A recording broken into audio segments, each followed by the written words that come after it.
காரியங்கள். இப்போ அநேகருக்கு பிரச்சனை வரும், உபத்திரம் வரும், பாடு வரும், துன்பம் வரும். இதெல்லாம் மனுஷனுக்கு சோதனைகளை வேறு சோதனை நேரிடுவது கிடையாது. ஆனால் அப்படி வர்றப்ப நம்ம என்ன செய்யணும்? ஒருத்தன் கேணிக்குள்ளே விழுந்துட்டான், அவன் தலையை தூக்குறப்ப கழுதை மேலே போட்டுடலாமா? தலையை தூக்குறப்ப கழுதை மேலே போட்டு இப்படியே போடுறது வசனம் சொல்லுது. ஆகையால் நீங்கள் செய்தபடி ஒருவருக்கு ஒருவர் தேர்ச்சி, ஒருவருக்கு ஒருவர் பக்தி உண்டாகும்படி செய்யுங்கள். அப்ப ஏன் இதை நம்ம அதை சொல்லணும்? ஏன் சொல்ல வேண்டும்? வசனம் சொல்லுது என்னது? நீங்கள் அழைக்கப்பட்டவர்கள் என்று அறிந்து என்ன பண்ணுங்க? ஆசீர்வதிங்க. நிச்சயமா தேவன் விடுவிப்பார். அப்படி யார் சொல்றா? தானியேல். அப்படி விடுவிக்க போனாலும் நீ நிறுத்தின சிலையை நான் பணிந்து கொள்வது கிடையாது. அல்லேலூயா. நன்றாக கவனியுங்கள். நிச்சயமாய் நம்முடைய தேவன் நம்மளை விடுவிக்கிற தேவனாய் இருக்கிறார். தானியேல் அதோட கமா போட்டு சொல்ல, அப்படி விடுவிக்கால் போனாலும் நான் அதை வணங்க மாட்டேன் போ. அப்போ தேவனுள்ள விசுவாசத்தையும் நம்பிக்கையை நம்ம என்ன செய்யணும்? அதிகப்படுத்தணும். இதுதான் நம்ம தேவ ஆவியால் நடத்தப்படுகிறோம். அப்படி ஒருத்தர் வந்துருச்சா நீ அவ்வளவுதான், சோறு வந்துருச்சு அவ்வளோதான். இன்றைக்கி 40 இருக்கும், நாளை 80 இருக்கும், 150 இருக்கும், அடுத்து 200 இருக்கும். அப்புறம் கட்டாவில் வெட்ட சொல்லுவோம், அவன் பெருதில் காலை வெட்டிடுவான், அவ்வளோதான் அப்படின்னு சொன்னால் அவங்கள மூச்சு நின்று போயிடும். என்ன அது? சுகராவது நம்ம ஜெபம் பண்ணுறோம், ஆண்டவரே ஒரு வியாதிக்காரனுக்காக ஜெபம் பண்ணுறோம், இந்த வியாதி நீங்கி என்ன செய்யணும்? சுகமானு சொல்லி அறவே காட ஜெபம் பண்ணுது. இது ஒருத்தர் வேணா செத்து போனால் எடுத்துட்டா பரவாயில்ல. எப்படி நாங்கள் இப்படி ஜோம் பண்ண எடுத்துக்கிட்டா பரவாயில்ல, ஒவ்வொருத்தரை பார்த்து எங்களால் பார்க்க எடுத்துக்கிட்டா பரவாயில்ல, நாங்கள் ஜோம் பண்ணோம். அப்போ நம்ம எந்த ஆவியை நம்ம நடத்துது? தேவனுடைய ஆவியா, மனுஷனுடைய ஆவியா? நம்ம அதை கவனிக்கணும். இங்கே நீங்கள் ஒருவருக்கொருவர் தேர்ச்சி, ஒருவருக்கு என்ன செய்யணும்? பக்தி உண்டாகும்படி செய்யணும். அன்றைய சகோதரர் உங்களுக்குள்ள பிரயாசப்பட்ட யாசோக உங்களை விசாரணை செய்கிற நீங்கள் சேவலாக இருந்து உங்களுக்கு புத்திரங்களை மதித்து அந்த மதிக்கிற ஒருத்தர் ஒருவர் வேத சொல்வது தங்களிலும் மேலானவர்களாக எண்ண வேண்டும். அல்லேலூயா. அப்போ சிலர் குற்ற செயல் பண்ணுறப்ப என்ன கிடையாது, நம்ம ஒன்றும் சொல்கிறதே கிடையாது. சரி ரைட்டு அப்படின்னு சொல்ல வேணாம். இனிமேல் என்ன பண்ணிடணும்? பிடிச்சி நீ குற்றம் பண்ணி காமிச்சு விடுற மாதிரி தெரியல இருக்குது. குற்றமட்டியா என்ன பண்ணிடணும்? உன்னை நிப்பாட்டி கல்லால் எரிஞ்சு கொள்ளணும். அவருடைய கிரி நிமித்தம் அவர்களை மிகவும் அன்பாக எண்ணிக்கொள்ளும்படி உங்களை வேண்டிக் கொள்ளும் முடிவுகளை எப்படி இருங்க? சமாதானமாக இருங்கள். அல்லேலூயா. நம்ம எப்படி இருக்கணும்? சமாதானமாக இருக்கணும். இங்கே போனால் சமாதானம் கிடைக்குமா? எங்கே போனாலும் பூமியில் சமாதானம் இருக்காது. இங்கேருந்து அங்கே பார்த்தா பசுமையாக தெரியும், அங்கே போய் இங்கே பார்த்தா பசுமையாக தெரியும். வேதம் சொல்லுது துன்மார்க்கனுக்கு சமானம் இல்லை என்று சொல்லி. அல்லேலூயா. நன்றாக கவனியுங்கள். கடைசி என்ன பண்ணனா, அவர் சும்மா விடலை, ரேஷன் அரிசியை வடித்து பழைய சாதம் போட்டு வெங்காயம் உரிச்சு விட்டு சாப்பிட சொன்னேன். அவர் என்ன பண்ணார்? மனப்பூர்வமாக சாப்பிட்டார். கூழு கிண்டி கொடுத்தேன், அதையும் சாப்பிட்டார். இந்த மாத்திரையெல்லாம் குறைக்கணும் அப்படின்னு சொல்லி ஒரு நாளுக்குள்ளாக அவரே வண்டியில் வச்சுக்கிட்டு அன்றைக்கி என்ன வந்துச்சோ அது பொருள் வாங்கி கொடுத்து என்ன பண்ண அவரை அனுப்பி விட்டேன். நம்ம அதை கவனிக்கணும். ஏன் என்னது? நன்றாக கவனியுங்கள். 14ஆம் வசனம் சொல்லுது, மேலும் சகோதரரே நாங்கள் உங்களுக்கு போதிக்கிறது என்னவென்றால் ஒழுங்கில்லாதவர்களுக்கு புத்தி சொல்லுங்கள், திடனற்றவர்களை தேற்றுங்கள், பலவினரை தாங்குங்கள். எப்படியா? எல்லா இடத்திலும் நீடிய சாந்தம், பலவீனரை தாங்க வேண்டும். அல்லேலூயா. பலவீனர் என்ன செய்யணும்? தாங்க வேண்டும். நம்ம பலவீனரை தாங்கணும். அதனால நம்ம சில குற்றங்கள் பண்ணுறப்ப அப்படியே பேசாமல் இருக்கிறோம். என்ன கிடையாது, அதாவது என்ன செய்யறது? பாஸ்டருக்கு எதுவுமே தெரியாது, பாஸ்டர் வந்து கூமுட்டை, பாஸ்டர் முட்டாளோ, ஒன்றுமே தெரியாது அப்படின்னு நினச்சிக்கிட்டு அப்படி இருக்கிற என்னது எல்லாமே தெரியும். தெரிஞ்சு என்ன பண்ணார்? யோசேப்பு அவமானப்படுத்த அமைதியாக என்ன பண்ணார்? அமைதி காத்தார். யோசேப்பு பழைய ஏற்பாட்டில் தெரியும், என்ன பண்ணார்? 2-3 பேரை நடக்க வச்சார், என்ன பண்ணுறாங்கன்னு பார்ப்போம்னு சொல்லிட்டு. அப்போ தெரியாது, அப்போ என்ன செய்யக்கூடாது? நினச்சிக்கிட்டு தெரியும் என்ன கிடையாது, எதுக்கிற மாதிரிலாம் கேட்டுக்கிட்டு என்னது என்ன சொல்லுவாங்க தமிழில் ஒரு பழமொழி உண்டு, சாக்கடை மேலே கல் எழுதி ஏன் வீசணும், என்ன பண்ணோம் பளிச்சுன்னு அது எல்லாரும் மேலேயும் தெரிக்காது, அப்படியே இருக்கட்டும். சாக்கடை என்ன பண்ணுவோம்? கல்லை போட வேணாம், அதை மூடி வச்சுருவோம், அப்படியே என்ன செய்யட்டும், நாத்தம் கொடுக்க வேண்டாம். அப்போ எப்படிலாம் சாக்கடை என்ன பண்ணும்? ஒரு நாளைக்கு நாரும். அல்லேலூயா. என்ன பண்ணும்? அது நாரும். ஆகையினால வேதம் சொல்லுது, புத்தி சொல்லுங்கள், திடனற்றவரை தேற்றுங்கள், பலவீனரை தாங்குங்கள், எல்லா இடத்திலும் நீடிய சாந்தமாயிருங்கள். அல்லேலூயா. இப்போ அநேக நேரங்களிலே நமக்கு என்ன தேவை இருக்குது? நீடிய சாந்தமாக இருக்குது. நீடிய சாந்தமாக இருக்கணும். அதற்கு பூமியில் யாருமே கிடையாது. நீடிய சாந்தம் உள்ள மனுஷன் யார் இருக்கிறா? பூமியில் யாருமே கிடையாது. வேதம் சொல்லுது, மெசியா சொன்னார், நான் சாந்தமும் மனத்தளமாக இருக்கிற இடத்தில் என்ன பண்ணுங்க? கற்றுக்கொள்ளுங்கள். மத்தேயு 11:29 வாசிப்போம்.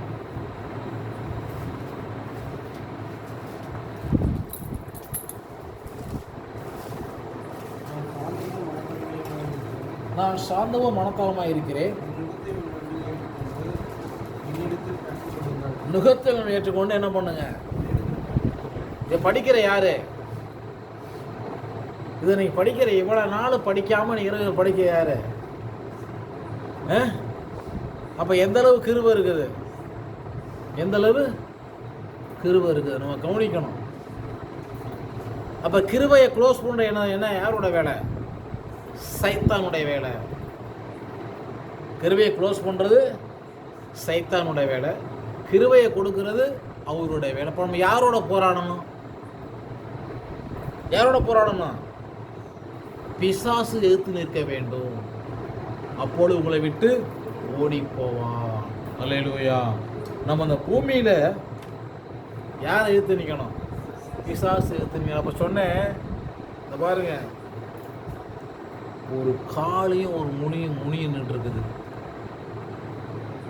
நீங்கள் கொஞ்சம் 700 ரூபாய் என்ன பண்ணிடுச்சு? உங்கள் சின்ன முடியாது கையில் இருக்குது. உங்கள் நேரத்தில் ஃபோன் வரும், நீங்கள் கிளம்புறேன்னு சொல்லுவீங்க. அதனால் நான் போய் சாரலா ஸ்கூல் விட்டு வந்துடுறேன், வந்து நம்ம குளிச்சுட்டு போகலாம் சொல்லி முடிக்கிறேன். ஃபோன் வருது அவருக்கு, உடனே வாங்கன்னு சொல்லிட்டு என்ன பண்ண ரொம்ப தங்க வச்சு அவர் சரி பண்ணி அனுப்புகிறான்னா, ஃபோன் வந்துச்சு, சரி வீட்டில் கூப்பிட்றாங்க, சரி போகணும், சரி போயிட்டு வாங்க அப்படின்ட்டு என்ன செய்ய முடியாது. இப்போவும் அவர்கிட்ட ஒரு 6-7 பேர் வேலை செய்கிறாங்க. ஆனால் என்ன கிடையாது, வேலை செய்யறதும் சம்பளம் கொடுத்து மிச்சம் ஒன்றும் கிடையாது. அந்தளவு நிலைமை வந்து மோசமாயிடுச்சு. அப்போ இப்படிப்பட்ட நேரத்தில் நம்ம செய்யக்கூடிய மிக முக்கியமான வேலை என்ன பண்ணணும்? பலவீனரை தாங்க வேண்டும். என்ன செய்யணும்? பலவீனரை தாங்கணும், அவங்களுக்காக ஜெபம் பண்ணணும். அவங்க திடனற்று போயிடக்கூடாது. என்ன செய்யக்கூடாது? திடனற்று போகக்கூடாது. நம்ம கவனமாக இருக்கணும், ஜெபம் பண்ணணும். எல்லாவற்றிற்கும் ஒரே மருந்து தான், எல்லா பிரச்சனைக்கும் ஒரே தீர்வு. அது என்னது? ஜெபம். எல்லா பிரச்சனைக்கும் தலைவலியா ஜெபம், காலு வலியா ஜெபம், முடி கொட்டுதா ஜெபம், மூச்சு விட முடியலையா ஜெபம், மூச்சு வாங்குதா ஜெபம். என்னது ஒரே மருந்து. நீ கவர்மெண்ட் ஹாஸ்பிட்டலுக்கு போனால் ஒரு பக்கம் தா போட்டிருக்கோம், ஒரு பக்கம் ஆ போட்டிருக்கோம். அந்த மாத்திரை எல்லாத்தையும் நான் போய் நின்று பார்ப்பேன், எல்லாத்துக்கும் போய் அதில் எடுத்து கொடுப்பாரு.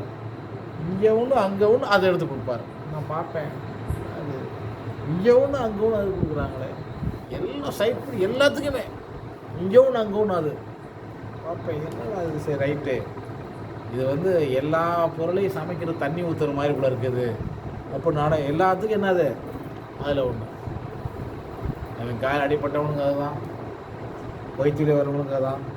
அப்போ தான் கேட்டேன், அந்த பால்சுமணி நர்ஸு தானே, நீங்கள் நர்ஸாக இருக்கிறீங்க, ரிட்டையர்ட் ஆகிட்டீங்க, உங்கள் ஹாஸ்பிட்டலில் இப்படியே என்ன கொடுக்குறேன், அது ஒன்றும் இல்லைப்பா சத்து மாத்திரை அப்படின்னாங்க. என்ன அது எல்லாத்துக்கும் அது என்ன, அது சத்து மாத்திரை எல்லாம் கொடுத்துட்டு அதை நாங்கள் கொடுத்துருவோம், டாக்டர் எல்லா டாக்டரும் எழுதிடுவாங்க. அது நான் சொல்லுவேன், அதை நான் பார்த்து தூக்கி போட்டுருவேன் அப்படிமே. நான் என்ன அதை பார்த்து தூக்கி போட்டுறது. அப்போ நம்ம தேவனுடைய பிள்ளையாக இருக்கிற நம்ம எல்லாத்துக்கும் என்னது, ஒரே தீர்வு ஜெபம். இப்போ ஜெபம் என்றதான் ஆயத்தீர்வு. நம்ம என்ன செய்ய முடியும், வெற்றியை பெற்றுக்கொள்ள முடியும். அல்லேலூயா. அப்போ வெற்றி பெறுவதற்கு யார் பேசினாலும் சரி, யார் மதித்தாலும் சரி, யார் மதிக்காவிட்டாலும் சரி, யார் தூஷித்தாலும் சரி, நம்ம என்ன பண்ணணும், ஜெபத்தை உறுதியாய் பற்றி பிடித்து கொள்ள வேண்டும். இந்த பக்கம் ஊரை சொல்லலை, ஒருவர் ஏதோ வருத்தம் ஜெபத்துக்கு வரலை, 2-3 வாரம் தான். அந்த பாரம்பரியாவி ரொம்ப சீக்கிரம் போய் என்ன பண்ணுச்சு, அவன் பிள்ளைய அடித்து காலி பண்ணிடுச்சு. ஒரே பொண்ணு ஒரு பையன், புள்ள அவுட். பிள்ளை என்னது அவருக்கு செத்து போச்சு. ரொம்ப வேதனைக்குரிய ஒரு காரியம். அப்போ பிசாசானவன் வேதம் என்ன சொல்லுது, அவன் என்ன செய்யறான், யாரை விழுங்கலான்னு சொல்லி கெச்சித்து வகை தேடி சுற்றி திரிகிறான். பிசாசோட வேலை என்ன, பிசாசுடைய செயல் என்ன, தேவனுடைய ஜனங்களை வீழ்த்தணுங்க தான் அவனுடைய மிக பிரதானமாக இருக்கும். அதுக்கு சில பிசாசு என்ன பண்ணுவான், பர்மிஷன் கேட்டே வருவான். சில பிசாசு பர்மிஷன் கேட்டே வருவான். நம்ம அதை அறிந்து கொள்ளணும். வாசிப்போம். யோபின் புஸ்தகத்தில்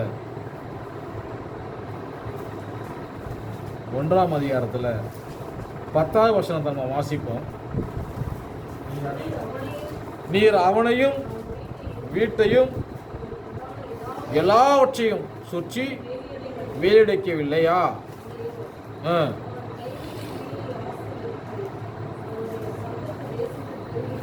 கையின் கிரியைகளை ஆசீர்வதித்தீர், சம்பத்து பெருகிற்று.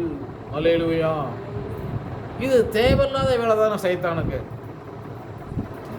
தேவன் விழிச்சு வச்சிருக்காரு, விருதாவா சேமிக்கிறான். அவனை கூட எல்லாம் வேலடித்து வைத்திருக்கிறீர், அவன் சம்பத்து என்னாச்சு, பெருகிற்று. 9ஆம் வசனத்தை வாசிப்போம். 9. அதற்கு சாத்தான்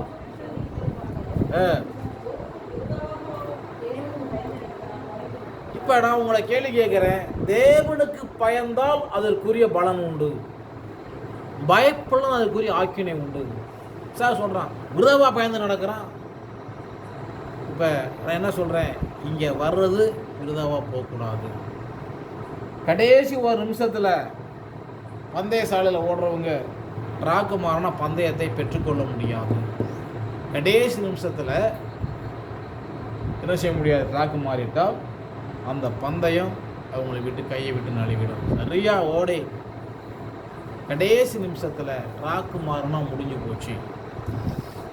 சைத்தான் சொல்கிறான் யாசாவுக்கு பிரயோஜனமாக, யோபு விருதாவாக தேவனுக்கு பயந்து நடக்கிறான். அப்போ நம்ம பயந்து நடந்தால் அதுக்குரிய பலன் உண்டு. என்ன உண்டு, பயந்து நடந்தால் அதற்குரிய பலன் உண்டு. வாசிப்போம். நீதிமொழியின் புஸ்தகம் 22ஆம் அதிகாரம் 11ஆம் வசனத்தை வாசிப்போம்.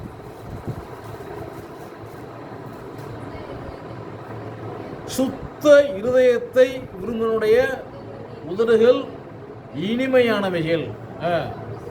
ராஜா அவனுக்கு, எந்த ராஜா, யூதருக்கு ராஜாவாய் பிறந்திருக்கிறவர் எங்கே, கிடைக்கிற நட்சத்திரத்தை கண்ட அவரை பணிந்து கொள்ள வந்தோம்.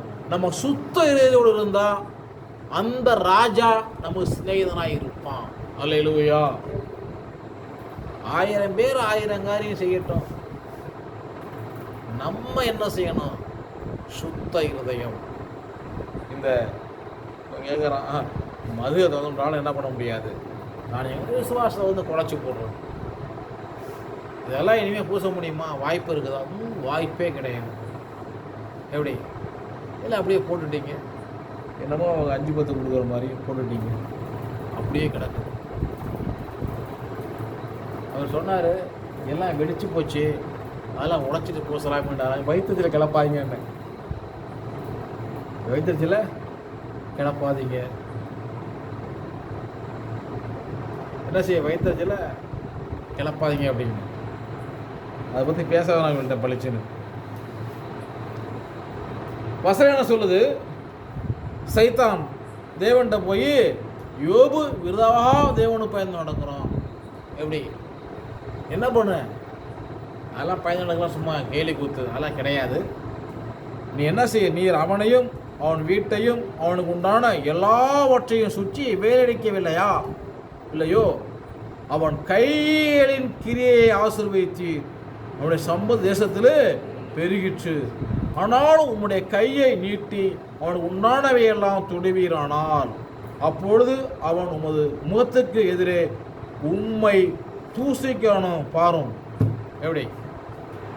ஏவி விடுதல்.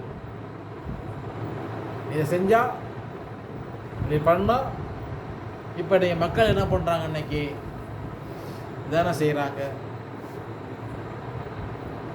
இன்றைய காலத்தினுடைய மக்களோட மனநிலை எப்படி இருக்குது? அப்படியே ஏசியில் வச்சு தாளாட்டிக்கிட்டு அப்படியே பணம் கொடுத்தா உடைய பணமும் வந்து என்னை ஆசீர்வதிக்கிறார், துன்பமும் வந்தால் என்ன அது துன்பமாக இருக்குது, கேட்ச இங்கே வேணாம், வேறு சபைக்கு போவோம், வேலை செய்ய வேண்டாம், வேறு சபைக்கு போவோம், அப்புறம் அங்கே வேணாம், வேறு சபைக்கு போவோம். அப்போ இது எதை குறிக்குது? அவங்க என்ன செய்கிறாங்க? உடன்படிக்கையை முறிக்கிறாங்க. என்ன பண்ணுறாங்க? நீங்களோ ஒளியை விட்டு விலகி என்ன பண்ணுங்க? லேவி உடன்படிக்கையை முறித்து போட்டு மொழியாக பார்த்து மொழியாக தேவன் சொல்கிறார். உடன்படிக்கையை முறிச்சுட்டா சோழி முடிச்சு, வேணா திரும்ப அதை ஒட்ட வைக்க முடியாது. ஒரு முறை முடிச்சுட்டா அவ்வளோதான், ஒட்ட வைக்க முடியாது.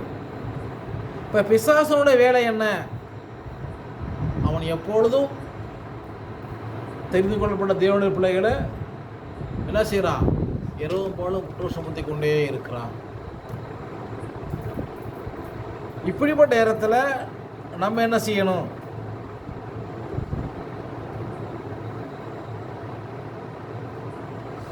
அந்த யோபுல நிறைய காரியங்கள் உண்டு. பிசாசு போய் ஏவுறான், தொடுவீரானால் விருதாவாக சேமிக்கிறான். அப்போ நம்ம அதுக்கெல்லாம் ஒரு சரியான ஒரு பதிலை நம்ம தேவனிடத்தில் தெரிந்து வைத்துக் கொள்ள வேண்டும். நம்முடைய தேவன் யூதருக்கு ராஜாவாய் பிறந்திருக்கிறவர். நம்ம என்ன செய்கிறாரு? நமக்காக சிலுவை மரணத்தில் இரத்தம் சிந்தி ஜீவனை கொடுத்து நம்மளை மீட்டிருக்கிறார்.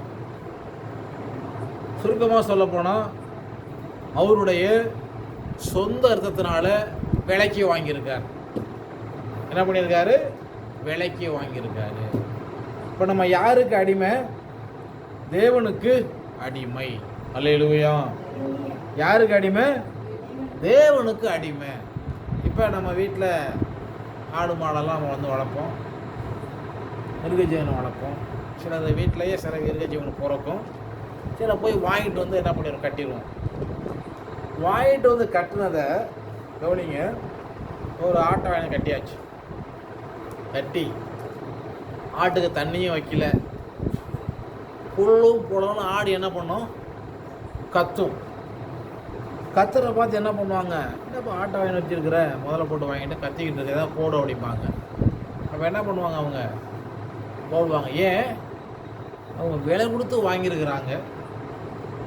அப்போ பசி ஏறப்போ என்ன பண்ணும்? பசி வர்றப்போ அதுக்கு புல்லும் தீவனமும் கட்டாயம் போடுவாங்க.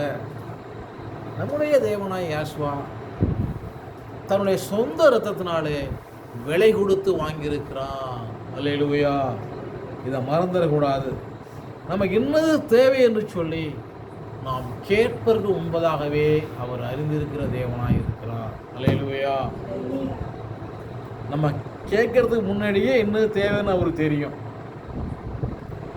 நம்ம என்ன இன்னைக்கு பண்ணிக்கிட்டு இருக்கிறோம் அப்படின்னா, என்னது என்ன செஞ்சிட்டு இருக்கிறோம்? ரொம்ப எட்டி காலை வச்சு தாண்ட பார்க்கறது. எப்படி எட்டி காலை வச்சு தாண்ட பார்க்கறது? நான் என்ன சொன்னேன்னா, நம்ம வீடு கட்ட வேணாம், சும்மா ஒரு செட்டை போட்டு அதெல்லாம் போட்டுருக்காங்கல்ல, ஓடு மட்டும் போட்டுருவோம், இருக்கிற காசு மட்டும் பண்ணிக்கும், பின்னாடி கொடுக்குறப்ப என்ன பண்ணிக்கலாம் செஞ்சுக்கலாம், வெயிட் பண்ணுவோம்.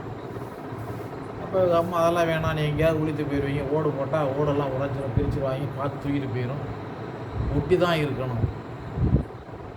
அவடு ஒட்டியாச்சு.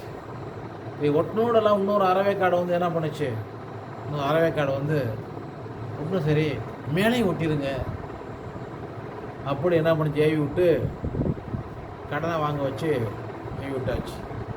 இப்போ நம்ம கடனில் மாட்டிக்கிட்டோம். அப்போ ஒட்டனோட முடிச்சது என்ன செஞ்சேன், இது ஒட்டனோட முடிச்சிருந்தா பிரச்சனை இல்லை, அடுத்து என்ன பொறுத்தவங்களோ சீட்டை கொடுத்தாரு அப்படியே போட்டு எடுத்துருக்கலாம், அதுக்கு வாய்ப்பு இல்லை. இப்போ நம்ம என்ன எங்கே நின்றுட்டு இருக்கிறோம், வேலை முழுசாக ஒட்டி முடிக்கல, எதுவுமே முடிவு பெறாமல் இருக்கிறோம்.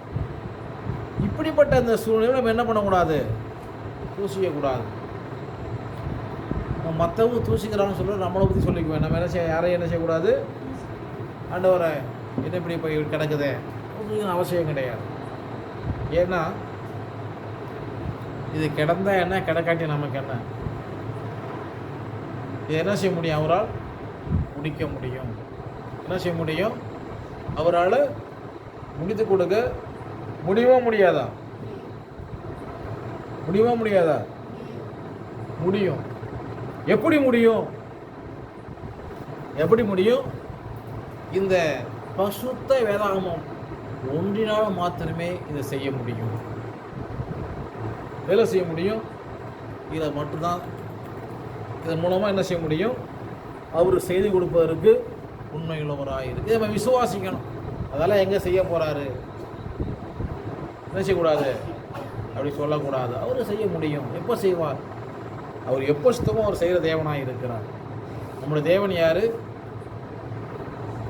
நல்ல தேவனாக இருக்கிறார். வேதம் சொல்லுது, யாசுவா சங்கீதம் 34 சங்கீதம் 8 வசனத்தை வாசிப்போம். 34:8.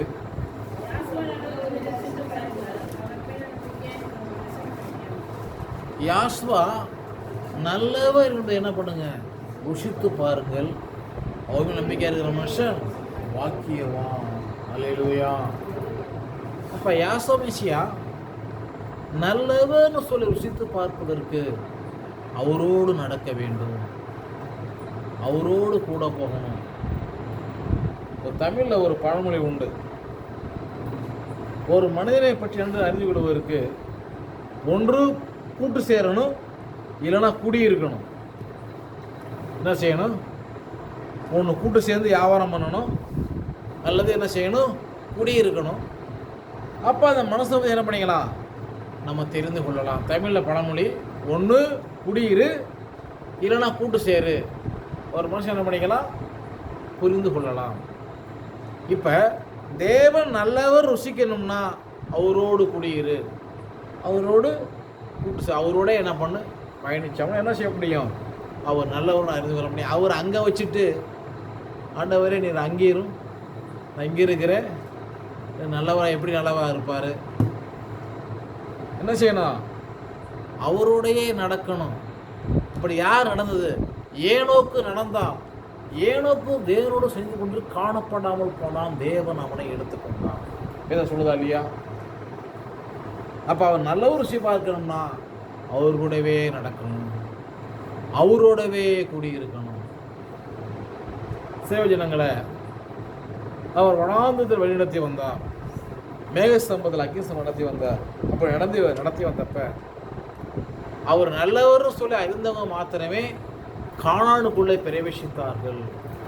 முறுமுறுத்தவங்க வழியிலே என்ன செஞ்சாங்க, கொள்ளிவாய் சர்ப்பத்தினாலையும் கொள்ளை நோயினாலையும் அழிக்கப்பட்டார்கள். இப்போ அவரோடு நடக்கணும், அவரோடு என்ன செய்யணும்? சஞ்சரிக்க வேண்டும், அவரோடு என்ன செய்யணும்? நடக்கணும். இதெல்லாம் எப்படி அவர் நடக்கிறது? தாவீது சொல்றாரு, நான் யாசுவாவை எனக்கு முன்பாக வைத்திருக்கிறபடி அதனால நான் அசைக்கப்படுவதில்லை. என்ன செஞ்சாரா? அவரோடு நடப்பதற்கு நமக்கு என்ன வேணும்?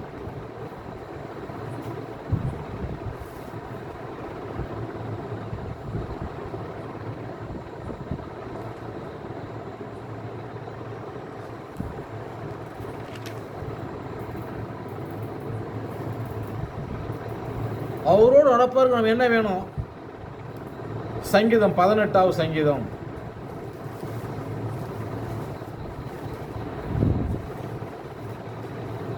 22 வாசிப்போம். 21 வாசிப்போமே. யாசோடைய வழிகளை கை கொண்டு வந்தேன், நான் என் தேவனுக்கு துரோகம். அவரோடு நடப்பதற்கு அவருடைய வழிகளை நாம் கை கொள்ள வேண்டும். அவருக்கு துரோகம் பண்ணக்கூடாது. அவருடைய நீதி நியாயங்களை எல்லாம் எனக்கு முன்பாக நிறுத்தினேன். அவருடைய பிரமாணங்களை நான் தள்ளி போடவில்லை. அவர் முன்பாக நான் என்ன பண்ணேன்? மன உண்மையாயிருந்து என் துர்க்குணத்துக்கு என்னை விலக்கி காத்து கொண்டேன். அல்லேலூயா. தேவனோடு நடக்க நிறைய காரியங்கள் உண்டு. ஒரு சின்ன காரியத்தை மாத்திரம் இந்த இடத்துல நான் சொல்கிறேன். என்னது? யாசோடைய வழிகளை கை கொண்டு வந்து நான் என் தேவனுக்கு துரோகம் பண்ணதில்லை. அவரோடு நடக்கணுமா? துரோகம் பண்ணக்கூடாது. அவரோடு நடக்க நினைச்சக்கூடாது. அவரோடு நடப்பதற்கு துரோகம் பண்ணக்கூடாது. உங்கள் துரோகங்களை அவர் பொறுப்பதில்லை. ஏன் நான் உள்ளத்தில் இருக்குதே, பாவத்தில் வாசிக்கிறோம்ல, உங்கள் துரோகங்களை நான் பொறுப்பதில்லை. என் நாமும் அவர் உள்ளத்தில் இருக்குது. அவருடைய நியாயங்கள்லாம் எனக்கு முன்பாக நிறுத்தினேன். அவருடைய பிரமாணங்களை நான் தள்ளி போடவில்லை. அநேக நேரங்களில் பிரமாணம் தள்ளி போட்டுறது, பிரமாணத்தை தள்ளி தூர போட்டுறது. அடுத்து அவர் முன்பாக மன உண்மையாக இருந்து, மனுஷனுக்கு அநேக துர்க்குணங்கள் வரும், வராது யாரும் சொல்ல முடியாது. என்ன செய்ய? விலக்கி காத்து கொள்ள வேண்டும். துர்க்குணம் வரும், என்ன பண்ணணும்? விலக்கி காத்து கொள்ள வேண்டும். காத்துக்கொண்டே ஆயால் யாசுவாய் நீதிக்கும் என்ன பண்ணாரு? கைகள் சுத்த வேணும், திருடக்கூடாது. திருடனை யாருமே இங்கே நிலைக்க கிடையாது. திருடனை யாரும் நிலைக்க கிடையாது. திருடுதல் நிலைக்க கிடையாது. வேதம் சொல்லுது, நம்ம அதை உள்ளபடி நம்ம பார்க்கணும்.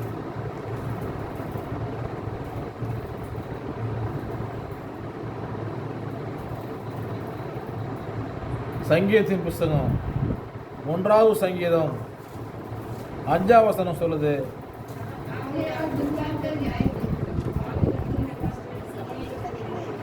துன்மார்க்கனுக்கு நியாய தீர்ப்பு, பாவிகள். இப்போ சபையில் நம்ம நிலை நிற்கலைன்னா நம்ம பாவி ஆகிடுவோம். நான் அவர்கிட்ட சொன்னேன், என்ன பண்ணாலும் நீங்கள் வெளியே தப்பு, நீ இருந்திருக்கணும் அப்படி சொல்லி சில காரியம் நான் கூட்டிகிட்டு காமிச்சேன். என்னென்ன இடங்களில் இன்னன்னார் எனக்கு எதிராக செயல்பட்டார்கள், என்ன பண்ணேன்? அந்த செயல்பட்ட நேரங்களில் நான் என்னென்ன பிரகாரம் என்ன பண்ணேன்? வேதவசனம் மூலமாய் அதை மேற்கொண்டு நான் பிடிச்சிக்கிட்டேன் அப்படின்னு என்ன பண்ணேன்? பிடிச்சிக்கிட்டேன்னு சொல்லி அதை நான் சொன்னேன். அப்போ அதை நம்ம சரியாக கவனிக்கணும். இந்த காரியத்தில் நீங்கள் நன்றாக அதை புரிந்து கொள்ள வேண்டும். வேதம் நம்ம வாசிக்கிறோம், ஜெபம் பண்ணுறோம். வேதத்தை நம்ம என்ன செய்கிறோம்? வாசிக்கிறோம், ஜெபம் பண்ணுறோம். அப்படி ஜெபம் பண்ணுற அநேக நேரங்களிலே என்ன செய்கிறாங்க? அநேகர் கைவிடப்பட்டு போகிறாங்க. என்ன செய்கிறாங்க? கைவிடப்பட்டு போகிறாங்க. வேதம் சொல்லக்கூடிய காரியம், அதுக்கு நாம் என்ன செய்யணும்? நீதிமொழியின் புஸ்தகம் 19ஆம் அதிகாரம் 16ஆம் வசனத்தை வாசிப்போம்.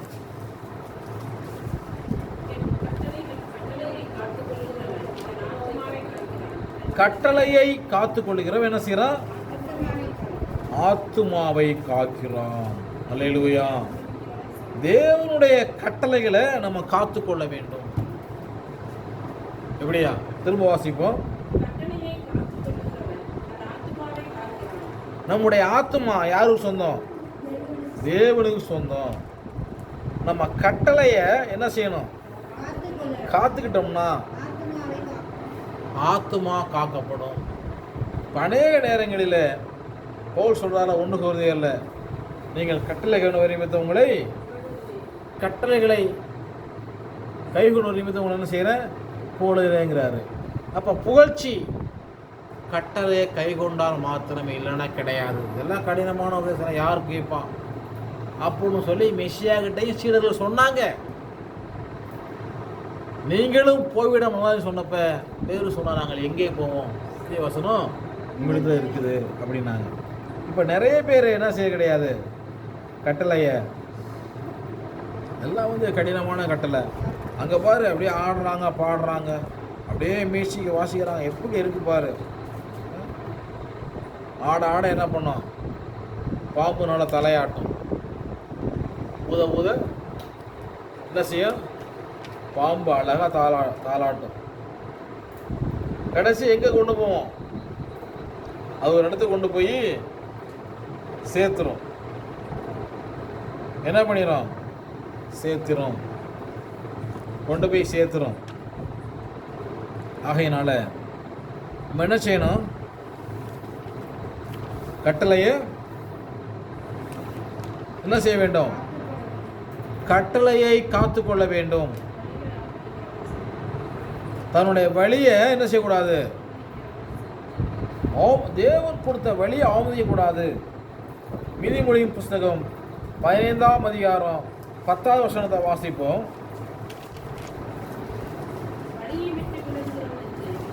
வழியை விட்டு விலகிறவனுக்கு புத்திமதி விசனமாக இருக்கும். வழியை விட்டு விலகி போகிறவன்ட்ட போய் நீ அப்படி பண்ணணும் இப்படி பண்ணணும்னு சொன்னால் எப்படி இருக்கும்? அது ரொம்ப விசனமாக இருக்கும். அதெல்லாம் சொன்னால் என்ன செய்ய முடியாது. அதெல்லாம் இல்லை, வாங்க அங்கே ஜெபம் பண்ணுறோம், இங்கே ஜெபம் பண்ணுறோம். பரலோகம் போவியா? எங்கே ஜெபம் பண்ணாலும் சரி. என்னது? பரலோகம் போக முடியுமா? அங்கே ஜெபம் பண்ணுறோம், இங்கே ஜெபம் பண்ணுறோம். நம்ம எங்கே போகணும்? பரலோகம் போகிறதுக்கு வழி இருக்குதா? எஸ்ஐயா சொன்னார், நானே வழி சத்தியமும் ஜீவனுமாயிருக்கிறேன். அப்போ நானே வழி, நானே சத்தியம், நானே ஜீவன். இந்த வழியை விட்டு நம்ம என்ன செய்யக்கூடாது? விலகக்கூடாது. நம்ம என்ன செய்யணும்? கட்டளைய அப்படி என்ன செய்யணும்? பின்பற்ற வேண்டும். கட்டளைக்கு செவி சாய்க்கணும். கட்டளைக்கு கீழ்ப்படியணும்.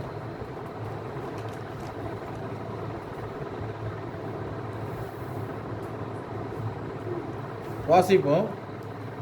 நீதிமொழியின் புஸ்தகம் 27ஆம் அதிகாரம் 8வது வசனத்தை வாசிப்போம்.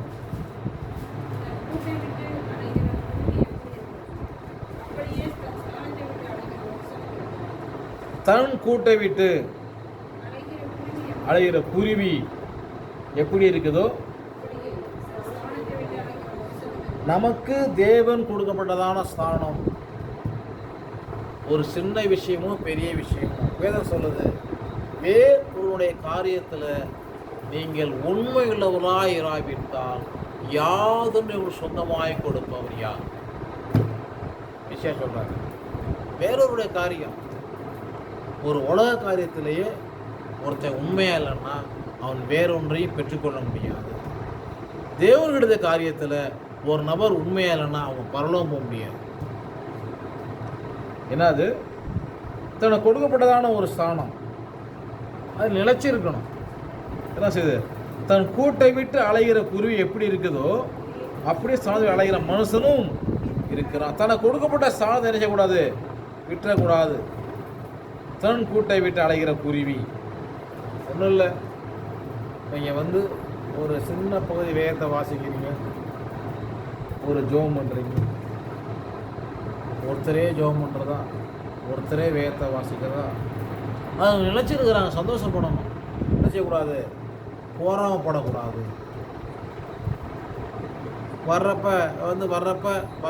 வேகத்தை வாசிக்கிறது அது நினச்சிருக்கணும். என்ன அது? சரி, தொடர்ச்சியாக வாசிக்கலாமா? தொடர்ச்சியாக வாசிக்கலாம். அதை விட்டு என்ன செய்யக்கூடாது? விலகக்கூடாது. தன் கூட்டை விட்டு அலைகிற குருவி எப்படி இருக்கு அப்படி சார்ந்து அலைகிற மனுஷனும் இருக்கிறான். அல்லேலூயா. தன் கூட்டை விட்டு அலைகிற குருவி கூட எடுத்தாச்சு, அப்படியே உட்கார இடம் இல்லாமல் குருவி அலைஞ்சிட்டு கத்திக்கிட்டே அலைஞ்சிக்கிட்டு இருக்கும். தனக்கு கொடுக்கப்பட்ட ஸ்தானத்தை விட்டுறக்கூடாது. பிரசங்கின் புஸ்தகம் 10ஆம் அதிகாரம் 4ஆம் வசனத்தை வாசிப்போம். பிரசங்கி 10:4.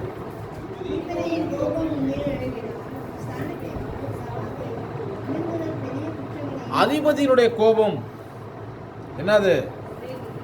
உன்மேல் எழும்பினால். நான் கோபப்பட்டு திட்டுறேன், அடிச்சு உதச்சாலும் சரி செய்யக்கூடாது, ஸ்தானத்தில் விலகக்கூடாது. அப்ப நிறைய பேருக்கு என்ன கிடையாது? அதிபதியின் கோபம் உன்மேல் எழும்பினால் உன் ஸ்தானத்தை விட்டு விலகாதே. இணங்குதல் பெரிய குற்றங்களை அமர்ச்சி போடும். அல்லேலூயா. ஒரு பிள்ளைய தூக்கி போட்டு மிதிச்சு வீட்டை விட்டு வெளியே விரட்டுறாங்க. அந்த பிள்ளை திரும்ப வீட்டிலே உட்காந்துருக்குது. அப்போ என்ன பண்ணுவாங்க? சரி கூட போயிட்டு போகுது, பரவாயில்ல, உட்காந்துருச்சு, சரி போ. அப்புறம் அடுத்து அடிக்க மாட்டாங்க. ஒரு அடி அடித்த ஒரு பாடு, நீ எனக்கு அப்பாவும் கிடையாது ஆயும் கிடையாது, நான் போய் பார்த்துக்கிறேன் போ அப்படின்னு ஓன என்ன பண்ணுவாங்க? சரி, என்னாச்சு இது? அதிபதியின் கோபம் உனக்கு கொடுக்கப்பட்ட ஸ்தானத்தை விலகாதே. இணங்குதல் பெரிய குற்றங்களை அமர்ச்சி போடும். அல்லேலூயா. நம்ம அதை கவனிக்கணும். இணங்குதல்.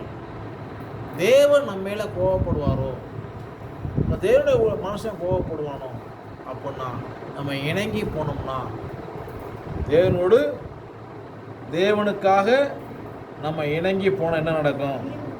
தேவன் நம்மளை என்ன பண்ணுவார்? ஆசீர்வதிக்கிற தேவன். இணங்குதல் பெரிய குற்றங்களை அமர்த்தி போடும். அல்லேலூயா. வேதத்தில் அதுக்கு நான் விளக்கம் சொல்கிறேன், கவனிங்க.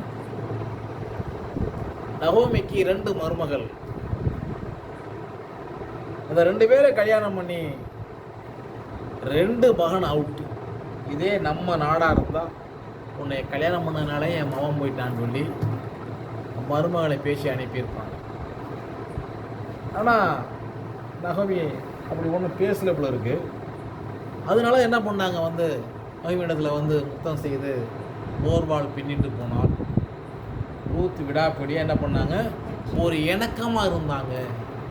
ஆகையினால முந்தின காரியத்தை குறித்து அந்த நகோமியோட பிள்ளைகள் இறந்து போனதை பற்றி என்ன செய்யலை? அதுபோல் யாரும் பெருசாக இருக்கல. அதை ரூத்தை குறித்து என்னது வேதம் என்ன சொல்லுது?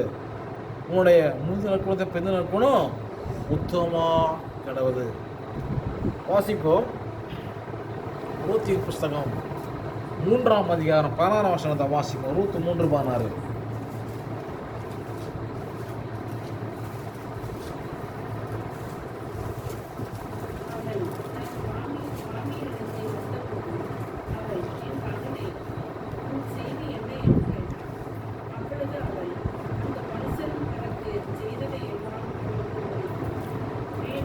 2:16.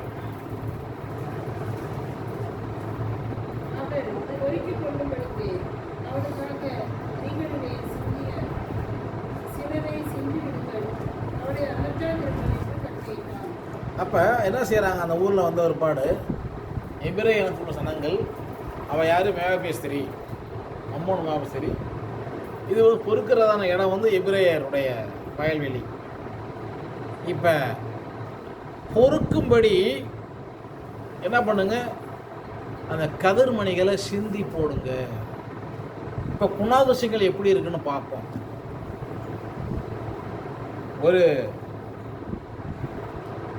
ஒரு டெஸ்ட் வைக்கிறாங்க.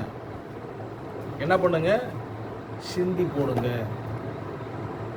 அவ்வளோ என்ன செய்ய பொறுக்கி, அப்படி பொறுக்கி என்ன செய்கிறாங்க, 6 படி வார்க்கோதுமை கொண்டு போகிறாங்க மாமிக்கிட்ட. அப்போ பொறுக்குறதுங்கிற என்னது சொல்லுவாங்க அநேகர், பொறுக்கி. என்னது பொறுக்கி அப்படிம்பாங்க. அப்போ எந்த அளவு ரூத் தன்னுடைய ஆகாரத்திற்காக, தன் மாமையோட ஆகாரத்திற்காக கஷ்டப்பட்டு துன்பப்பட்டு என்ன செஞ்சாங்க, அந்த சிந்திர கோதுமை கருதெல்லாம் பொறுக்குனாங்க.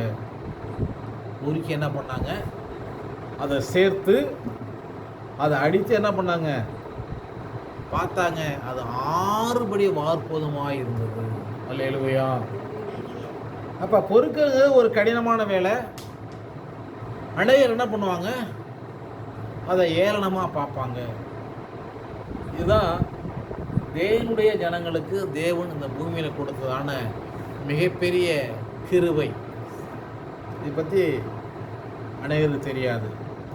இப்போ நீங்கள் பவுலை பார்த்தீங்கன்னா, பவுல் வேலை செய்கிறாரு. என்ன வேலை செய்கிறாரு, கூடாரம் போடக்கூடியதான வேலை செய்கிறாரு. நம்ம ஊரில் கூடாரம் போடுறான், போடுறான், அந்த பந்தக்காரனை கூப்பிட்றான். எப்படி, யாரை கூப்பிடு, பந்தக்காரனை கூப்பிடு. யாரை மதிப்பாங்களா? மக்களால் குடைத்தெறியக்கூடியதான ஒரு கீழ்த்தரமாக பார்க்கக்கூடியதான ஒரு இழிவான வேலைகளை செய்யும்படியாக என்ன செஞ்சாங்க, வேதத்தில் உள்ள அநேக பரிசுத்தவான்கள் செஞ்சு பரலோகராஜ்யத்துக்கு போனாங்க. என்ன பண்ணாங்க, இன்றைய கிறிஸ்துவாங்க இருக்குதா இல்லை, நம்ம என்ன செய்யணும், நம்ம பெரிய வேலை செய்யணும், பெரிய பிரகட்டம், நாங்கள் அப்படி பண்ணுறோம் இப்படி பண்ணுறோம். அவருடைய முடிவு எங்கே போகும், அங்கே அவர் பாதாளம் கொண்டு செல்லும். வேதத்தை உள்ளபடி நம்ம கவனிக்கணும். பிரசங்கி சொல்கிறாரு, பிரசங்கின் புஸ்தகம் 8வது அதிகாரம் 1-2 வசனங்களை வாசிப்போம். ஞானம் உள்ளவனுக்கு ஒப்பானவன் யார், அறிந்தவன் யார்?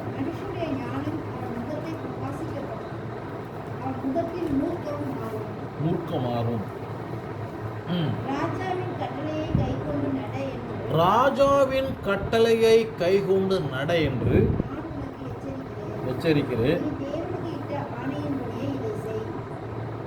தேவனிட்ட ஆணையின்படியே செய். நம்ம ஞானஸ்தானத்தில் ஒரு உடன்படிக்கை, அவருடைய வருகை என்ன பண்ணுவேன், நினைச்சிருப்பேன். அப்போ உடன்படிக்கையை மீறினா பிசாசு உள்ள வந்துடுவான். என்ன பண்ண, உடன்படிக்கை என்ன செய்யக்கூடாது, மீறக்கூடாது. 5ஆம் வசனம் சொல்லுது, கற்பனையை கைகொள்கிறவன் ஒரு தீங்கையும் அறியான். அல்லேலூயா. ஞானியின் இருதயம் காலத்தையும் நியாயத்தையும் அறியும். கற்பனையை கைகொள்கிறவன் ஒரு தீங்கும் அறியான். தீங்கு எப்படி வருது, கற்பனை கைகொள்ள தீங்கு வருது. கற்பனையை கைகொள்கிறவன் ஒரு தீங்கே கிடையாது. இந்த ராஜா கையிலாக கொடுக்குறவன்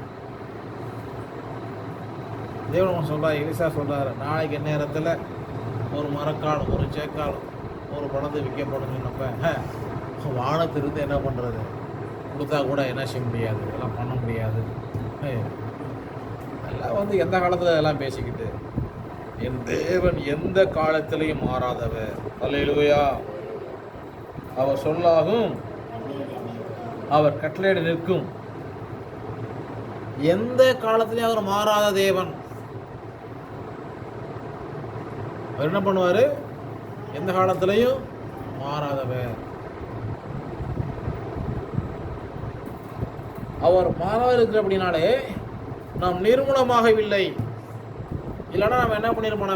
நம்மளை போட்டு போச்சிருப்பாங்க, பில்லு முளைச்சிருக்கோம். அவர் மாறாதவராக இருந்தபடினால மாத்திரம் நம்ம இன்னைக்கு நடந்து கொண்டு இருக்கிறோம். இல்லைன்னா நம்மளை போச்சிருப்பாங்க, பில்லு முளைச்சிருக்கோம்.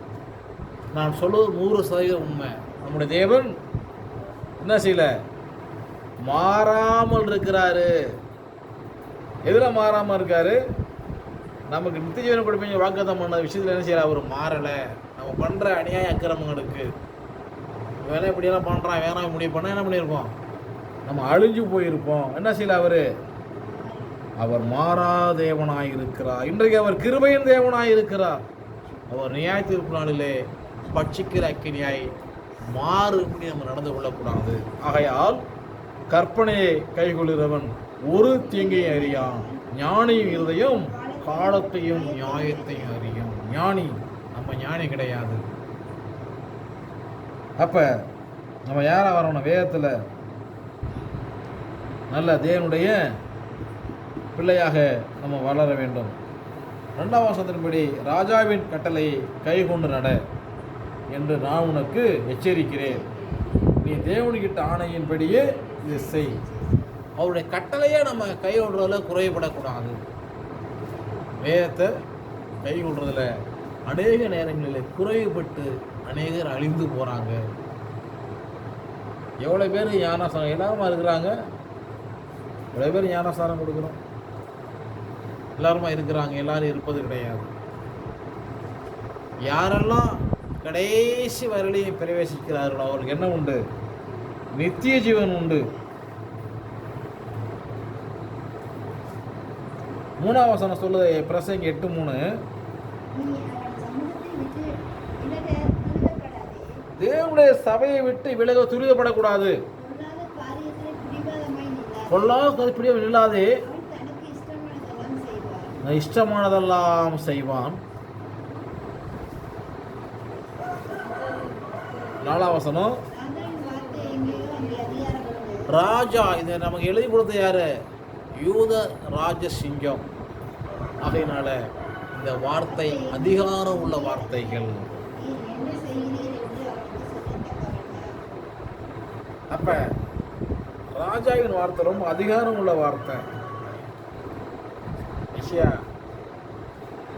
கேட்குறாங்க, நீர் அசுத்தாவில் கட்டளையிடுகிறீர் இப்படின்னு அதிகாரம் உள்ள வார்த்தை. புதிய வருஷம் நாங்கள் பார்க்கலையே, உலகம் ஒன்றாம் ஆள் பண்ணி இப்படி நாங்கள் என்ன செய்யலை, பார்த்தது கிடையாது. அதிகாரம் சொல்லி அசுத்தாவை கீழ்ப்படுகிறது. யாரோட வார்த்தை? ராஜாவின் வார்த்தை. எங்கே? அங்கே அதிகாரம் உண்டு. ராஜாவின் வார்த்தை எங்கே உண்டு? அங்கே அதிகாரம் உண்டு. அந்த அதிகாரத்தை தேவன் நம்ம கொடுத்துருக்கிறார். ராஜாவின் வார்த்தை அதான் சொல்கிறாரு எலிசா. என்னது? கண்களால் காண்பாய், நீ புசிக்க மாட்டாய். நம்ம காணணும், புசிக்கணும், நம்ம அதில் பங்கு பெறணும். என்னது? நம்ம என்ன செய்ய வேண்டாம்? அதில் நமக்கு இரட்டிப்பான ஆசீர்வாதம் நமக்கு உண்டு. அதை நாம் சுதந்திரித்துக் கொள்ள வேண்டும். வேதம் சொல்லுகிறபடி நமக்கு என்ன வேணும்? இணங்குதல் பெரிய குற்றங்களை அமர்ச்சி போடும். அதிபதியின் கோபம் உண்மை எழுப்பினா என்ன செய்வோம்? சாணத்தை விட்டு விலகாது. இணங்குதல் பெரிய குற்றங்களை அமர்ச்சி போடும். அப்போ தேவன் அவருடைய திட்டம், அவருடைய செயல்கள், இப்படி அநேக காரியங்களை நம்ம என்ன செய்யணும்? சரியாக கவனித்து தெரிந்து கொள்ள வேண்டும். வாசிப்போம். அப்போஸ்தலரின் புஸ்தகம் 12ஆம் அதிகாரம் 16ஆம் வசனத்தை வாசிப்போம்.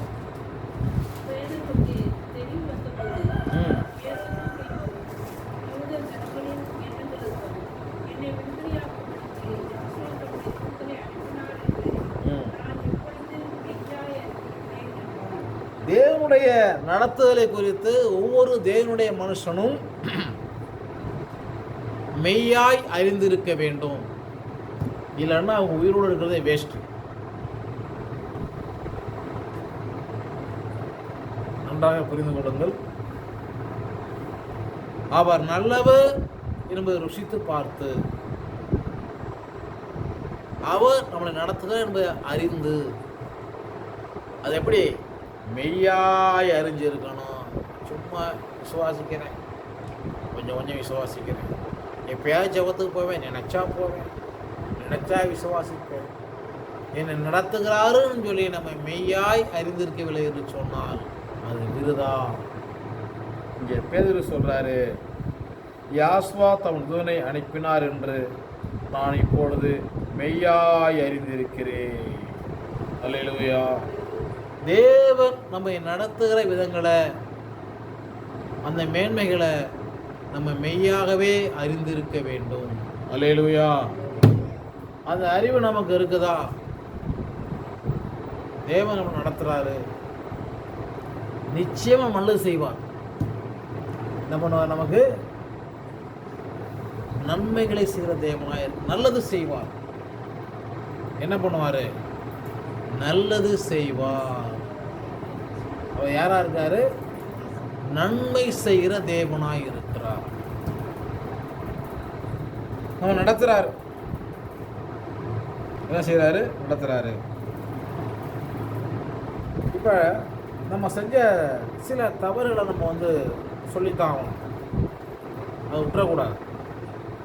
அந்த அப்போஸ்தலர் புஸ்தகத்தில் 11ஆம் அதிகாரத்தில் 26ஆம் வசனம் சொல்லுது. வாசிப்போம். அப்போஸ்தலர் 11:26.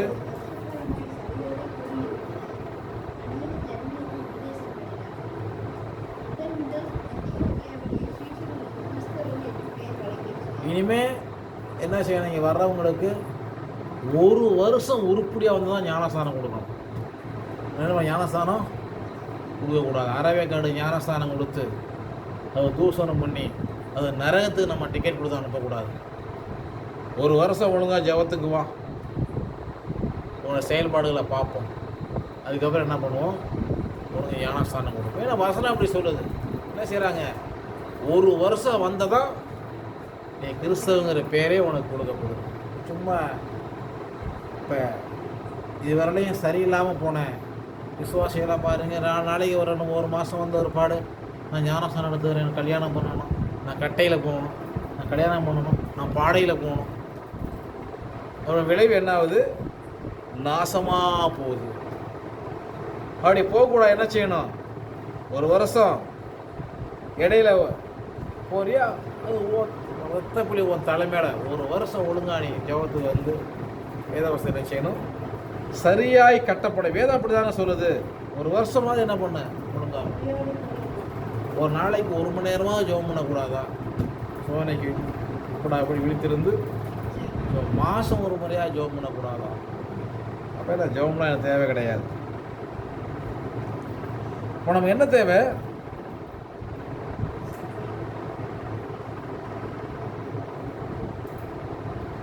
நமக்கு என்ன தேவை?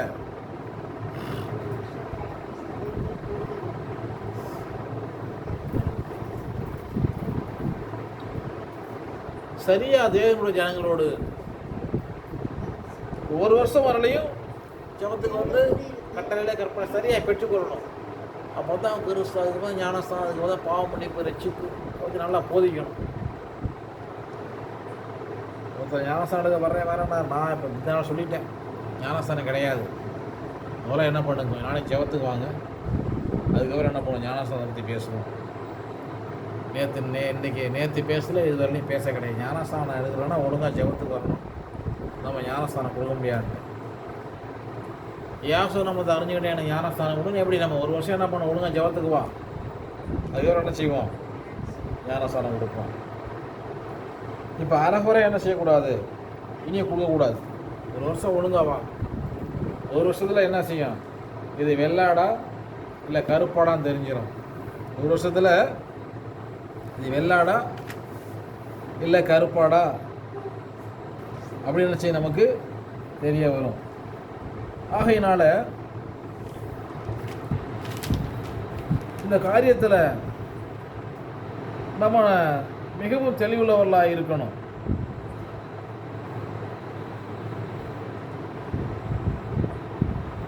வாசிப்போம். எபேசியரின் புஸ்தகம் 3ஆம் அதிகாரம். எபேசியர் 3. நம்ம 5-6 வசனங்களை வாசிப்போம். வாசிக்கையில் மெசியா ரகசியத்தை குறித்து எனக்கு உண்டாயிருக்கிற ஒரு வருஷம் வேதத்தை வாசித்து ஜெபம் பண்ணா இந்த ரகசியத்தை அறிந்து கொள்ள முடியும். அது அறியாமல் ஞானஸ்நானம் கொடுத்து தான் தவறு. இனி அப்படி யாரும் கொடுக்கக்கூடாது. தொடர்ந்து வாசிப்போம். 6ஆம் வசனம். இந்த ரகசியம்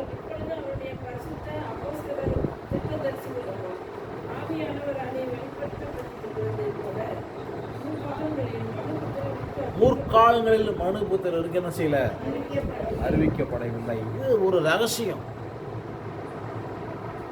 ஒரு வருஷம்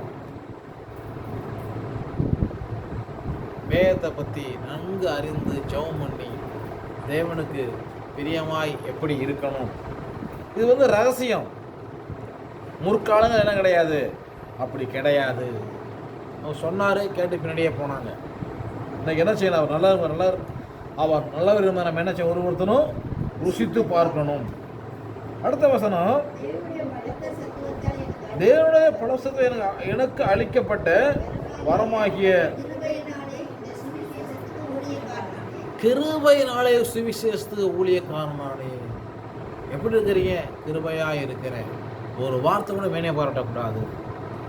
இதெல்லாம் எப்படி முடிச்சு கொடுப்பாரு? கிருபையாக முடித்து கொடுப்பான். அல்லேலூயா. எப்படி முடிச்சு கொடுப்பாரு? கிருபையாய் முடித்து கொடுப்பான். நாம் கிருபையை முக்கியப்படுத்த வேண்டும், கிரிகளை முக்கியப்படுத்தக்கூடாது. எதை முக்கியப்படுத்தணும்? கிருபையை முக்கியப்படுத்த வேண்டும். கிருபையிதே தேவ கிருபையிதே, கிருபையிதே தேவ கிருபையிதே, தாங்கி நடத்தியதே யாஸ்வாவிலே பொன்னேஸ்வரிலே, ஆக மகிழ்ந்தே நாம் ஆனந்திப்போம். யாஸ்வாவிலே பொன்னேஸ்வரிலே, ஆக மகிழ்ந்தே நாம் ஆனந்திப்போம். கிருபையை மாத்திரம் முக்கியப்படுத்தணும். என்னது? கிருபை. அப்ப கிருபையை முக்கியப்படுத்துறப்ப என்ன செய்ய, நம்முடைய தேவன் யாஸ்வா உயர்த்துகிற தேவனாய் இருக்கிறார். இப்போ எல்லாவற்றையும் அவர் கிருபையாக செய்து முடிக்க முடியும். என்ன செய்ய முடியும்? கிருபையாக செய்து முடிக்க முடியும். கடைசியாக சொன்ன அந்த தொழிலதிபருக்கு நான் சொன்ன முக்கியமான காரியம், இது வரலையும் நீங்கள் சுவிசேஷ ஊழியம் செஞ்சீங்க, ஒரு ஆத்மாவும் கிடையாது. எல்லா சபைக்கும் அனுப்பி விட்டீங்க, எல்லா பேரும் உங்களை என்ன பண்ணால் பல்ல முடிச்சு பார்த்துட்டான். என்ன பண்ணுங்க, இனி நீங்கள் சுவிசேஷ ஊழியம் செய்யக்கூடாது. ஊழியம் இதில் சுவிசேஷங்கிறது ஒரு பகுதி. என்ன செய்யணும்? சபை ஊழியம்தான் பிரதானமானது. என்ன பண்ண, சுவிசேஷ ஊழியம் செய்யுங்க, சபை கொண்டு வாங்க. அவன் நேற்று சொன்னேன், இங்கே வச்சு சொன்னேன், உங்களோடு ஒருமுனைப்படுற ஒரே ஒரு ஆளை மட்டும் நீங்கள் வச்சுங்க. அது இருக்கிறாங்க, நிறைய பேர் இருக்கிறாங்க. ஒருத்தரை மட்டும் வச்சுங்க, ஜோம் மட்டும் செய்வது நான் கொடுக்குறேன்றது. உங்களோடு ஒருமுனைப்படுற ஒரு ஆளை மாத்திரம் வச்சுக்கணும். இன்றைக்கி நம்மளோடு ஒருமுனைப்படாமல் உள்ளே வைக்கக்கூடாது, பேசக்கூடாது, உள்ளார வைக்கக்கூடாது. நம்மளோடு யார் ஒருமுனைப்படுறாங்களோ என்ன செய்ய, அவங்கள மாதிரி என்ன செய்ய, சரியாக நம்ம வைத்துக்கொள்ள வேண்டும்.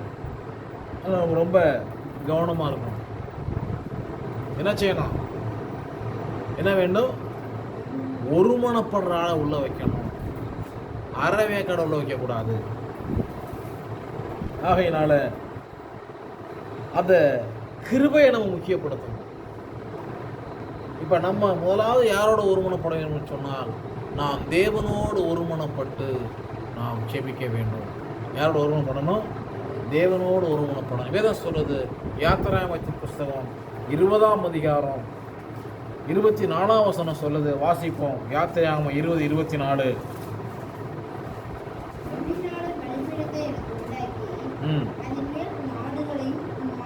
முதலாவது நம்முடைய சரீரம் மண் என்பதனை உணர்ந்து அதுக்கப்புறம் ஸ்துதி ஸ்தோத்திரப்படி ஏறெடுக்கணும்.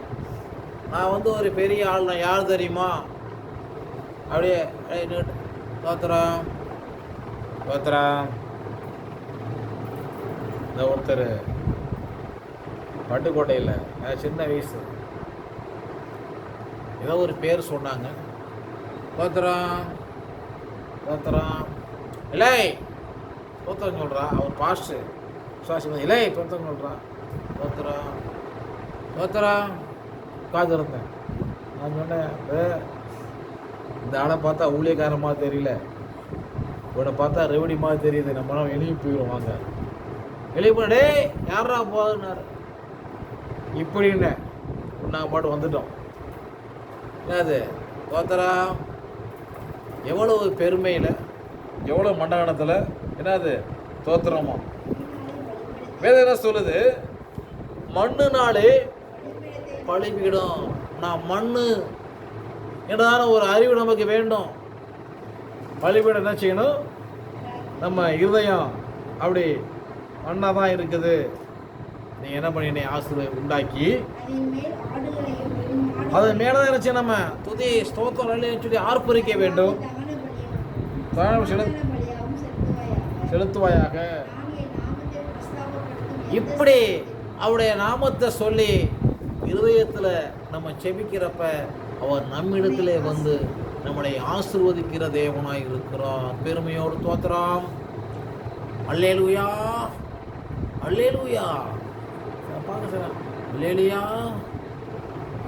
எப்படி பெருமை. அவர் யாரு? எதிராக வந்துடுவார். எபேசியரின் புஸ்தகம் 1ஆம் அதிகாரம் 16ஆம் வசனம் சொல்லுது,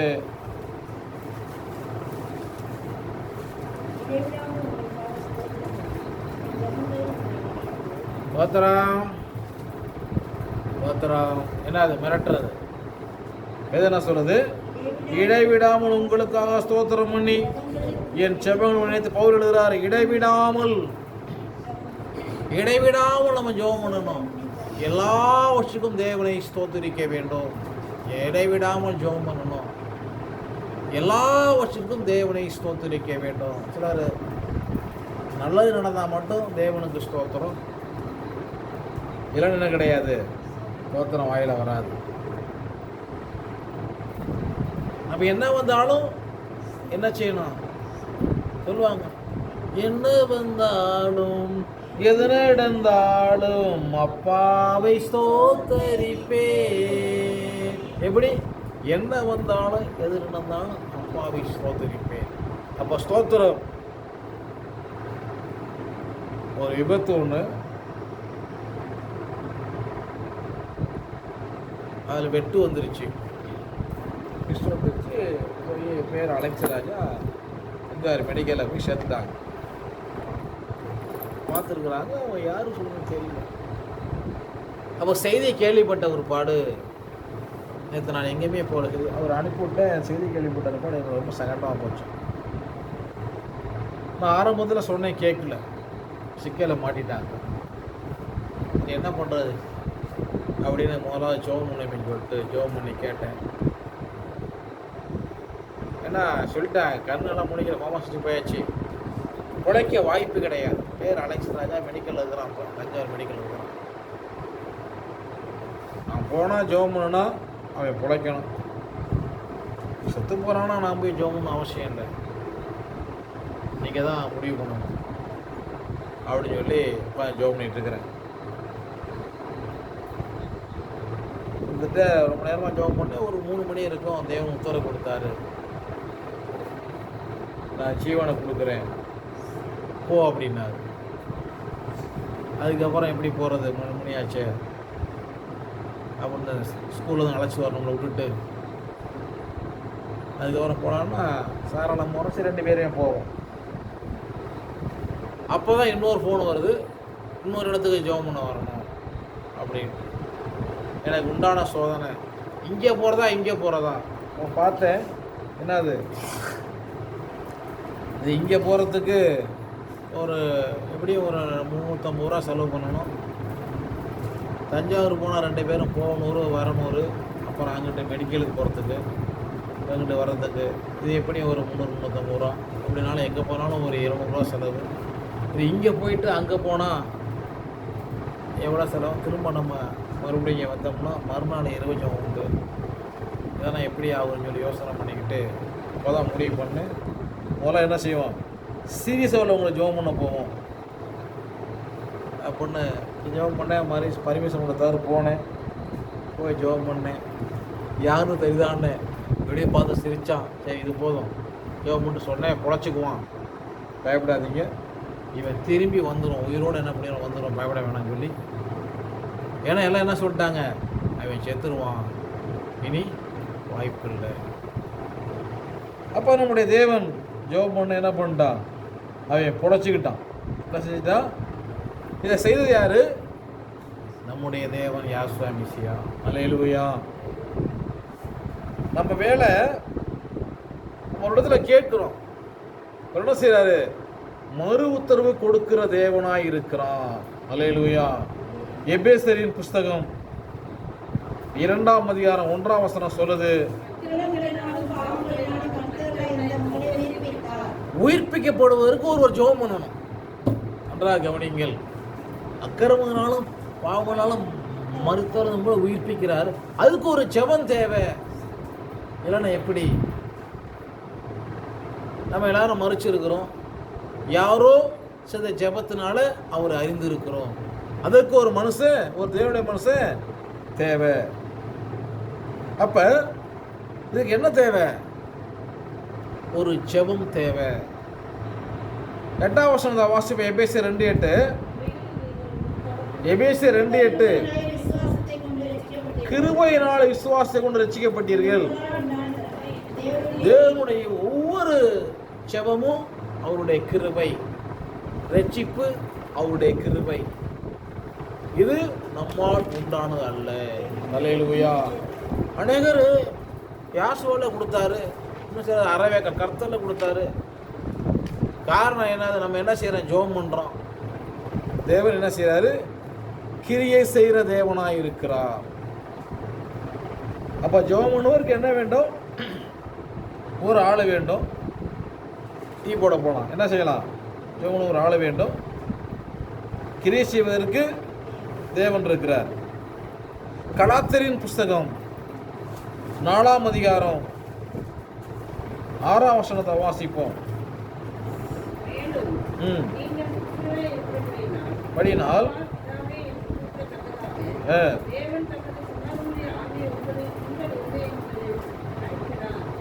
உங்கள் இருதயங்களில் அனுப்பினார். அல்லேலூயா. அப்பா பிதாவேன்னு சொல்லி நாம் அவரை கூப்பிடும்படியான ஆவிய இருதயத்தில் அந்த புத்திர சுவிகாரத்தை தேவன் வைத்திருக்கிறார். அல்லேலூயா. இதை நம்ம கூப்பிடணும். என்ன செய்யணும்? அப்பா பிதாவே என்று கூப்பிட தேவன் தமது குமாரன ஆவியை இருதயங்களில் அனுப்பினார். அப்ப செவம் எங்கிருந்து வரணும்? வாயில கிடையாது. தோத்திரம். அல்லேலூயா. அல்லேலூயா. அல்லேலூயா. அல்லேலூயா. அப்படியே மியூசிக் அடிப்பாங்க, மியூசிக் எல்லாம் போட்டு அப்படின்னா ஆமாம் அந்த மாதிரி ஆவியாக இருக்கு. எங்கே பாவிதான் இறங்குவான். யாரு? ஜெபம் எங்கே வரணும்? பெருமையில் வரக்கூடாது. அல்லேலூயா. அல்லேலூயா. இப்படி ஜெபம் எங்கே வரணும்? எங்கே வரணும்? இருதயத்தில் உங்கள் தேவன் தமது குமாரனுடைய ஆவியை உங்கள் இருதயங்களில் அனுப்பினார். இந்த குமாரனுடைய ஆவி எப்படி இருக்கும்? சாந்தமும் மனத்தன்மையுமா இருக்கும். குமாரனுடைய ஆவி எப்படி இருக்கும்? அதிகார துணியோடு இருக்காது. சாந்தமும் மனத்தன்மையுமா இருக்கும். அவரை பிடிக்கிறாங்க, பிடிக்க போறாங்க. நானும் தேவாலயத்தில் பிரசிக்கித்து கொண்டு இருந்தேனே. நீங்க என்ன செய்ய? கல்லணை பிடிக்கிற மாதிரி தடியோட வந்திருக்கிறீங்க. எப்படி எப்படி? நான் அனுதினமும் என்ன பண்ண பிரசங்கம் பண்ணி தான் பார்த்தேன் அப்படின்னு கேட்குறாரு. ஐயா மெசியாவை நான் பிடிக்க வந்தோம். அதான் என்ன பண்ணுறாரு எல்லாரும் பின்னிட்டு கீழே விழுவுறாங்க. நம்ம அதை கவனிக்கணும். ஆகையினால இப்போ என்ன பண்ணியிருக்கார் தேவன்? என்ன பண்ணியிருக்காரு? அதிகாரத்தை கொடுத்துருக்காரு. 1 யோவானின் புஸ்தகம் 3ஆம் அதிகாரம் 18ஆம் வசனத்தை வாசிப்போம்.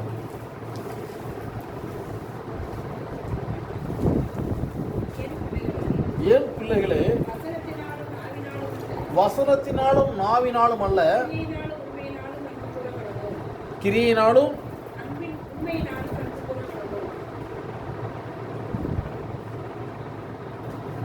என் பிள்ளைகளே, வசனத்தினாலும் நாவினாலும் அல்ல, கிரியையினாலும் உண்மையினாலும் அன்பு கூற கடவோம். அடுத்த வசனம்,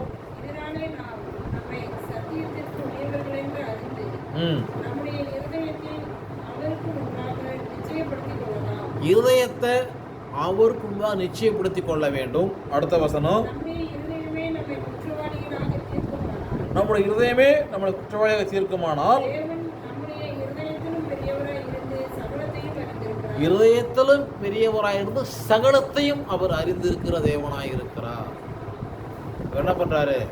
அவர் சகலத்தையும் அறிந்திருக்கிறார். இருதயத்தில் நினைக்கிறது இப்படி பண்ணி அப்படி பண்ணலாம், இப்படியெல்லாம் பண்ணலாம், இப்படியெல்லாம் செய்யலாம், இப்படியெல்லாம் பண்ணலாம், இப்படின்னு சொல்லி அநேகர் பேசலாம் போகலாம். அவர் எல்லாவற்றையும் அறிந்திருக்கிறார். பிரசங்கி சொல்றாரு, நன்மையானாலும் தீமையானாலும் சரி என்ன உண்டு, நியாயத்திலே கொண்டு தேவன் நிறுத்துவார். அப்போ கணக்கு கொடுக்கணும். நியாயத்திற்கு நாள் என்ன செய்யணும்? கணக்கு கொடுக்கணும். ஆகையினால நம்முடைய இருதயமே நம்மளை குற்றவாளியாக தீர்க்குமானால் தேவன் தம்முடைய இருதயத்திலும் பெரிய என்ன செய்ய சகலத்தையும் அறிந்திருக்கிற தேவனாய் இருக்கிறார். ஜெபம் பண்ணுவோம். தேவன் நம்மளை ஆசீர்வதிப்பாராக.